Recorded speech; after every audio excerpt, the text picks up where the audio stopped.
Anda kalau mau bahas batu, Mas Edis ya, mau bahas batu. Nih, saya kasih dalil Mas Edis ya.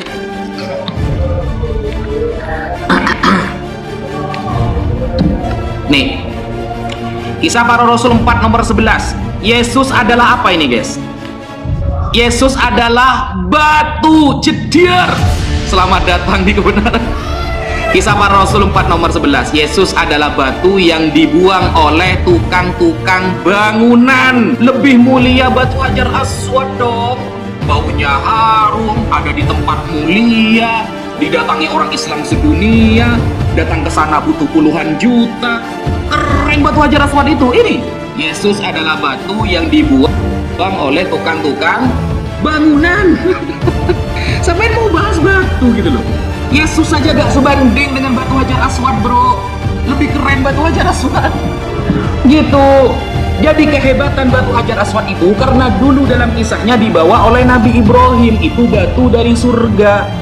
Dulu awalnya batu itu berwarna putih, ada riwayatnya.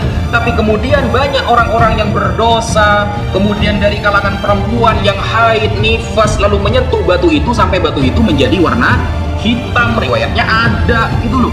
Mulia dong. Meskipun tidak bermanfaat, tidak membuat bahaya, tapi pernah dimuliakan oleh seorang nabi, maka batu itu pun jadi mulia. Gara-gara apanya? Dimuliakan sama nabi gitu loh. Paham nggak sampai di sini? Gitu. Yesusnya aja batu dibuang oleh tukang bangunan, sok-sok ambil. Ini kita lihat di dalam 1 Petrus misalnya. Nih ya, 1 Petrus 2 nomor 4. Dan datanglah kepadanya, kepada Yesus nih. Siapa Yesus? Batu yang hidup itu, batu yang hidup Yesus, guys. Baru di Kristen ada pelajaran batu itu hidup, saudara. Batu punya ibu batu namanya. Bapaknya bapak batu, ponaannya ponaan batu. Gitu loh. Datanglah kepadanya batu yang hidup itu yang memang dibuang oleh manusia. Sudah batu dibuang oleh manusia lagi. Bayangkan. Kita kalau mau bahas-bahas batu, Tuhan kalian tuh batu. Dalam narasi Bible secara sola scriptura gitu loh. Edis. Cuma kayak gitu loh. Kemudian kalau kita lihat di dalam, waktunya sudah hampir habis ya. Nangis dia, saudara. Nangis dia. Ciace, Gus Wapi nih. Baik, kita tanggapi ya teman-teman ya. Ini berat bener ini Gus Wapi ini menjawabnya ini. Sampai halusinasinya gak karu-karuan. Gus, Yesus itu berkata bahwa Yesus adalah batu-batu yang dibuang tukang bangunan. Apakah dia adalah batu betulan? Loh, bahkan ya, kami ini disebut sebagai sebuah bangunan yang kokoh. Tapi ini orang-orang beriman itu seperti batu membangun kerajaan surga. Ya kan? Maka masa yang sifatnya metafora jelas-jelas begitu kalian katakan batu betulan? Ini batu betulan, Gus. Kalau ini batu betulan, namanya pun sudah Hajar Aswad, batu hitam. Gimana sih? Loh, kalau Yesus adalah batu-batu yang dibuang oleh tukang bangunan, itu maknanya Yesus bukan batu betulan. Dikatakan di dalam Bible, engkau adalah gunung batuku, kota bentengku, kubu pertahananku. Ya kan? Imanmu keras seperti batu karang yang teguh. Masa itu batu betulan? Makanya kurang-kurangin Gus membenturkan kepala ke Udin. Gus, banyak loh yang nonton di sini 10.500, nggak tahu di sana berapa itu. Banyak ini yang nonton ini, dan nanti akan ini juga disiarkan di berbagai macam YouTube orang-orang itu yang tukang ngambilin konten kita ini. Banyak ini, terutama si Handi Celebes yang tukang maling konten. Si Handi Celebes kerjaannya tiap hari maling konten. Konten mana nih yang mau dimaling nih, biar bisa beli rokok katanya kan.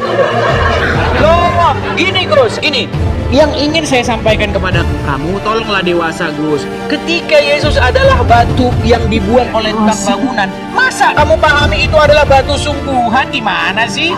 Kalau ini memang batu betulan Gus, batu betulan. Dan disebutkan bahwa Muhammad mencium-ciuminya. Lalu Umar bin Khattab berkata, sebenarnya ada pemberontakan loh di hati Umar itu. Kalau tidak ada pemberontakan, bagaimana mungkin dia bisa ngomong, sesungguhnya kamu hanyalah batu. Pasti di hati dia itu, ini apa-apaan sih kita ini kok nyium-nyiumin begini? Pasti di hatinya Umar bin Khattab itu bergejolak. Makanya dia bilang, kalau kayak saya tidak lihat Rasul mencium kamu, saya nggak mau nyiumin kamu karena kamu hanya batu saja yang nggak bisa mendatangkan manfaat, nggak bisa mendatangkan bahaya. Sudah tahu itu hanya batu yang nggak bisa mendatangkan manfaat ataupun bahaya. Lo kenapa Muslim cium-cium?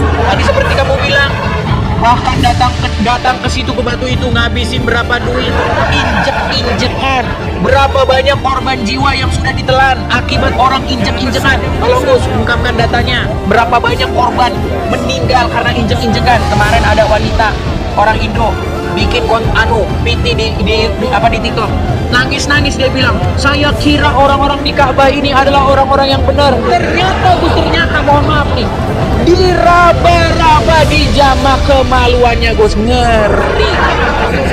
Tuh, ya kan? Katanya di dalam Al-Quran, surat Al-Baqarah ayat 25, sesungguhnya kami menjadikan Baitullah itu tempat yang aman, katanya. Kata Allah itu, tempat yang aman. Tapi ternyata wanita ke sana malah dijamah-jamah. Tapi ternyata orang ke sana malah kepijak-pijak, keinjak-injak. Kemarin tahun 2015, kren jatuh, meninggal beberapa orang di sana. Katanya tempat yang aman. Al-Baqarah 125, dibaca lagi, Gus. Tapi Gus Wapi nggak akan mengimani itu, saudara-saudara. Saya tahu Gus Wapi, Juma, di Silebus ini, mereka ini sudah nggak percaya Al-Quran, teman-teman.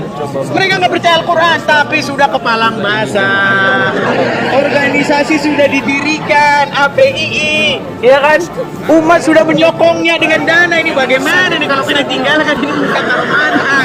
Coba Gus, apakah Anda beriman dengan Al-Baqarah 125 bahwasanya rumah itu dijadikan tempat yang aman, Baitullah itu tempat yang aman? Ayo, kenapa sampai sana malah kejadian seperti itu, Gus? Nah, janganlah, Gus.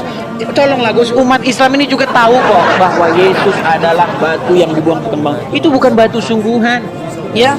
Ketika Daud bermazmur, dia menuliskan syair-syair, engkau adalah gunung batuku. Gunung batu itu berbicara mengenai pertahanan. Karena Daud itu tukang perang, dia berlindung di balik gunung batu. Jadi digambarkan Tuhan seperti gunung batunya. Wah, soal dibilang gunung batu-batu betul lah. Kalau ini nih, ya batu sungguhan. Aduh.